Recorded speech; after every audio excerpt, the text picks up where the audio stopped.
Thanks for tuning in to the EDM310 podcast talk show. This is Ashley Mothershed. This is Jerica Gary. Carrie Raymond. And Chelsea Strong. Today we will be discussing the book Teach Like Your Hair's on Fire by Rafe Esquith. In the prologue, Mr. Esquith explains that when he wanted to give up teaching, either from the pressures of the environment or from the stress of teaching itself, he would be encouraged again and again to stay and keep trying. So why do you think Mr. Esquith was so encouraged to keep teaching? Well, I believe that a little girl in his class encouraged him. She always seemed to be the last one picked for the team. He wanted to convince her that she was special. Well, during a chemistry lesson, the students were using alcohol lamps, and of course the little girl couldn't get hers to light. Rafe had to interfere because she wanted to give up and told him to move on without her. He realized the wick was too short, so he had to get very close to it to make it light. Well, when the wick finally caught flame, he looked up very excited, but only to see the girl screaming with fear. His hair had caught on fire. Ray stated, "If I could care so much about teaching that I didn't realize my hair was burning, then I knew I was headed in the right direction." So from that moment on, he decided to always teach like his hair was on fire. Hold on. All right, well, let's talk about Chapter 1. What are some of the examples of fear mentioned in the book? Well, teachers are afraid. They're afraid of looking bad, losing control, not being liked by students, and not being listened to. Students are afraid also. They're afraid of being scolded and humiliated, looking foolish in front of their peers, making bad grades, and facing their parents. So do y'all believe this is true in the classrooms? Yeah. I do. I know when I was younger, I would always have a fear of raising my hand, just in a fear of that someone sitting beside me or even one of my friends would just make fun of me for what I had to say. So, or what I had a fear was the teacher calling on me in math class, and I had to go up to the board and I had to write, and everybody, looking at me from behind and I know, making turning mistakes. around, and I make a mistake, and that people was the laugh worst at part. me. And then people think that, oh my God, she's so dumb. She doesn't know what she's doing. Right. What did you find in Chapter 1 about it? Rafe summarized 4 things to ensure the class remains a place of academic excellence without resorting to fear. Number 1, he said, replace fear with trust. If you miss a homework assignment, just tell the truth. Accept the fact that you messed up and move on from there. Number 2, he said, children depend on us, so be dependable. Far too many times an adult promises a child a reward for good behavior, and we have to make sure that we follow through on those promises. And number 3 says, discipline must be logical. According to Rafe, children do not mind a tough teacher, but they despise an unfair one. Punishments must fit the crimes. And last but not least, you are a role model. Never forget that the kids watch you constantly. All right, well, let's talk about Chapter 2 now. All right. We kind of got enough on Chapter 1, so let's talk about Chapter 2. In Chapter 2, I didn't understand the 4th level, and I don't understand why it's so bad for kids to follow rules in school. All right. Well, in Chapter 2, it's titled Searching for Level 6. Level 6 means the 6 levels of moral development. The first one we all have when we're kids. We do what we have to do not to get in trouble. I do my homework not to get in trouble. I brush my teeth not to get in trouble. The second one is I want a reward. If I do my homework, I get a reward. That's why I'm doing it, but I'm not learning from my homework. The third is I want to please someone. Even today, we all know students who choose majors based on pleasing their parents and not themselves. Pleasing themselves. Yeah. But with the 4th one, it says I follow the rules. That one can be a challenge because in the book it explains how in one teacher you have to say please and thank you in the classroom. But when Mr. Rafe takes that same class to a play, but not once did they say please or thank you. They knew that in the classroom that was a class rule. They hadn't developed enough to know that please and thank you needs to extend outside the classroom. Well, yeah, and that also starts with their home life too. Mm-hmm. If your mom and daddy don't make you say please and thank you, which I know my mom and daddy did. If I didn't say please and thank you or yes sir and yes ma'am, the belt was coming off my daddy's. The wrath of God onto you. The belt was coming off my daddy's pants, and I was getting a whipping. Well, that's why the 6 levels are so important. The 5th one is I'm considerate of others. Now I'm following the rules because I know that they're going to help other people. I'm trying to have empathy for them. And with the 6th one, they call it the Atticus Finch rule from To Kill a Mockingbird. they used his famous line, "You never really understand a person until you consider things from his point of view, until you climb into his skin and walk around." There, you know why you're following the rules. You have your own code, and you're going to follow through it no matter what. That's why level 4 is so bad. You're doing the right thing only because you're told it's the right thing. Okay, Carrie, I have a question for you. Okay. Why are the 6 levels of morals so important in the classroom? They're important because after your class is done, you want the 6 levels to follow the students. You know, just like with the teacher, the please and thank you was only in that one class. Afterwards, they didn't use it again. With the 6 levels, you are almost sneaking in a lesson of morals to the students for them to take outside the classroom into their own life. So, was there a certain chapter that caught y'all's eye? Yes, it was. I think it was chapter 7. It was called "What a Wonderful World," and I didn't really understand it. So. Yeah, let me go ahead and talk to y'all about that. This chapter was about history in room 56, and it starts off explaining how history and social studies just aren't as important or as focused on as things such as like English and math.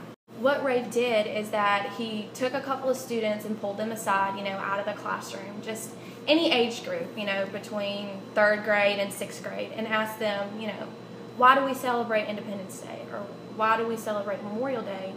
And more than half of the students didn't know the answer. Mm-hmm. So that just goes to show you, that history and even social studies, is just not being as focused, right, as like English and math. Yeah. All right, I have a question. From that chapter, did the teacher give any examples of games that we can use in our own classes? Yes, he did. One of the ones that really stood out to me that I really like, and it was awesome, is a game called Table Points. Now, what this is like in his classroom, he has his kids sit on top of their desk in groups of 6 or 8. And they don't have their maps or anything. This is after, they've already studied, all the countries and all the states and everything in the entire world. And so they're sitting on top of their desks, in their little groups, and they don't have their maps. And Rafe starts off by asking, simple questions that are worth 1 point each, such as, name the state directly south of Oklahoma. And we all know that's Texas. Or name the 5 states that border the Pacific Ocean, like Alaska, Washington, Oregon, California, and Hawaii. And after, the students finish answering these questions, he moves on to even more difficult questions, such as name all the 6 states that border Nebraska. And what these students have to do, instead of answering individually in their group, it's called a 4 for 7. If a student misses a question, they get 7 points taken away. But if they get it right, then they get 4 points added. So it really puts the pressure on, and it causes them to interact with each other and discuss within the group. Exactly. Yeah. So you can't just, hope that somebody else knows it. And you can't just go in there and wing it. You have to actually read. So when, when it's all done, when your team reaches 20 points, you get bonus money. Every team gets a chance. So it's not just you're picking out, one specific team and they get, privileged over the others. They all get a chance and it's evenly. And the kids love it. Well, let's move on to chapter 8. What does it mean by the please touch method? Please touch is the idea that it's a hands-on approach and it is essential to teaching. Kids can only learn so much with a pen and a piece of paper. Kids need visual aids to help them remember more easily. I remember when I was in school, in middle school, if we were in science class, I didn't only want to learn about the microscope or learn, about the stars. I actually wanted to see them, actually wanted to look at the microscope, look through the microscope, look at different things and, actually touch it to learn about it. I was so excited, whenever. Right. I'm a visual person. I like to touch things. I like to look at things. I'm a hands-on person. I don't just like a pencil and a piece of paper. It gets boring and it gets tiring. Well, didn't chapter 8 also talk about fundraising? Yes, it did. To me, fundraising is important in schools only because schools can only do so much with money. I mean, the economy is bad, so schools are going to be bad. I believe fundraising is important in order to buy stuff for the schools or smart boards or stuff for the science lab or computers or whatever. in the book, Rafe Esquith talks about how teachers every Christmas get stuff, presents and stuff from kids, instead of the teacher just setting up a fund, and instead of the kids giving the teachers presents that they take home, just to give them $5 or $10 or a penny or however much to get money to buy stuff for the next quarter, next semester, or whenever, so they can have more stuff in the school. Right. So this could help the students understand the value of money. Yes. Yeah, I mean, it Yes. teaches them a very valuable lesson. And it teaches how to use it wisely and where to put it at, and not just blow money, as we say, Right. just wherever you want, and actually. Put it towards something productive. Right. I like that. Good point. All right, to wrap it up, I know when I become a teacher and my students enter my room, I want them to feel as comfortable and as at ease as they possibly can. Right. I mean, that's super important. Right. My favorite part was the epilogue. There was a letter to the teacher from one of his students. Yeah, her name was Janet, and Rafe had took her class to Notre Dame whenever they were 13 years old, you know, to show them around and to show them that there's more beyond, you know, just high school and just an average college education, that if you really go for it, you can, you know, make any and every dream possible and go for it big. So she ended up, you know, applying to Notre Dame. She got in, and she ended up being one of the most, you know, talented students there. And he just didn't think that he would have that big of an impact on a student. And one day he was in his classroom, and, you know, he went out to his teacher mailbox, and in it was a letter from her, you know, explaining how Room 56 was so important. Yeah, that's what I really like about teachers. They don't really know what they have done for their students. They don't know that, you know, a simple good job can change their entire life.